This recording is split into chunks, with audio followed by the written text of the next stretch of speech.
Hey everyone, I am so glad that you have made the decision that you are going to watch this controversial session. The reason why is I need to talk about a spectrum of what sadomasochism is.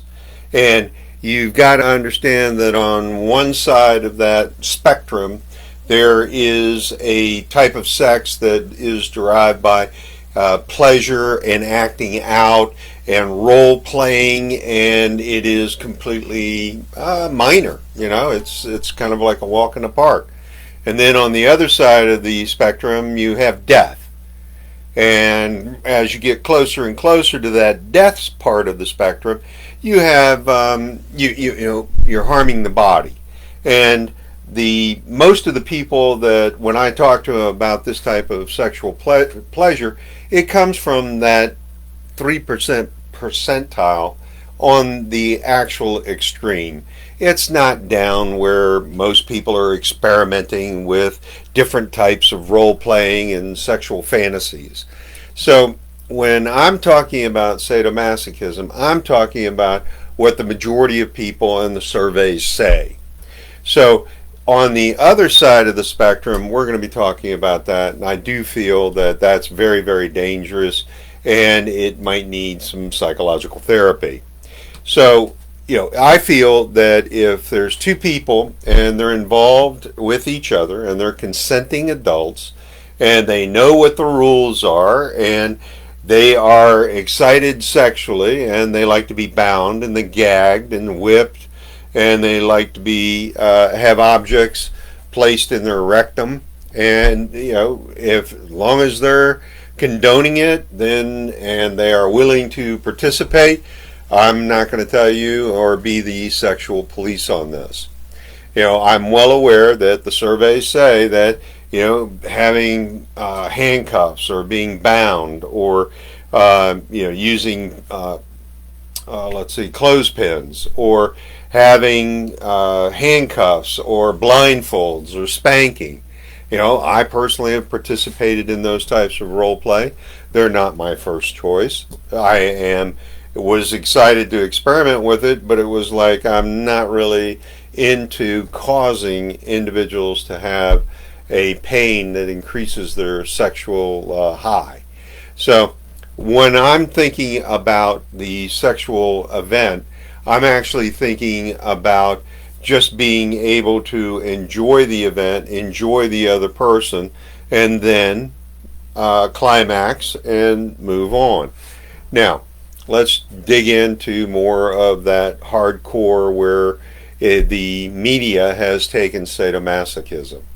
All right, that is where you have burnings, first degree burns, second degree burns. It's also where the gagging goes into the throat to such an extent that you have an individual black out. You have rough sexual play where the scrotum is being pulled and yanked and the penis is being folded back on itself in such a way that it could cause some damage to your sex organs where they're not functional. I am well aware that there are men that have had this happen in their life and now they have a major issue with not being able to perform using their genitals in order to be able to climax.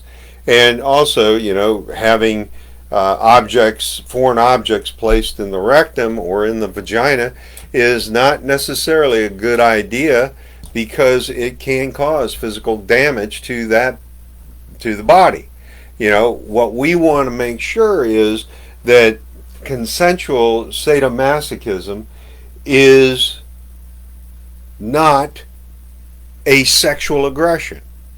Now, what has happened is that in pornography right now, I'm aware that some of the slapping and face punching is done in order to heighten the pornography membership and viewingship. But realize that these violent acts of aggression are stunts. This is a movie. It's made up. It's not real. They have stunt people. They have fake blood. They have a way of cutting and editing. Do not do this at home. It is foolish. You're going to run away your partners. That's not a good idea. Violent acts against individuals is not part of a harmonious relationship. Part of the sadomasochism is where you have a dominant individual, and that's the masochist, and then you have the person who, excuse me, let me rephrase that. The dominant person is the sadist, and the masochist is the person who is the submissive partner. Now, what that means is there's a giver and there's the taker. And if you happen to be the giver and you enjoy the act of having people submit to you, great. You know, whatever floats your boat. I've got no problems with that. It's when the submissive partner takes an injury, that's where I get kind of cranky. Or where they're left with scarring or bleeding, or that their rectum will no longer hold feces. Those are the kind of things that I'm not really into. So if the sadomasochism involves verbal abuse, and it's severe verbal abuse, yeah, you're going to have some symptoms of some type of sexual dysfunction. And that's where therapy, either psychiatric or Reiki or some other type of therapy, may be able to support a much healthier lifestyle. Again, realize that we're talking about two different spectrums. Learning what turns you on is very important in having a positive sexual experience. Being able to express yourself and be able to express your desires, your role plays, your fantasies are very healthy in a good, solid sexual relationship. So, what's the bottom line? Talk to your partner. Set boundaries. Have a plan. Have signals that say, nope, not going there. We're not going there. And then having trust so that it doesn't go there.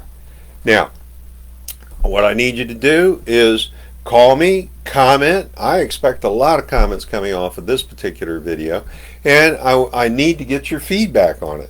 And also, if you have been in a sadomasochistic sexual pleasure where it damaged certain parts of your body, give me a call. I will be glad to talk to you more about Reiki healing and Kabbalah healing in order to decrease the amount of pain and get you back into great sexual shape. Have a great day. I want you to be wealthy.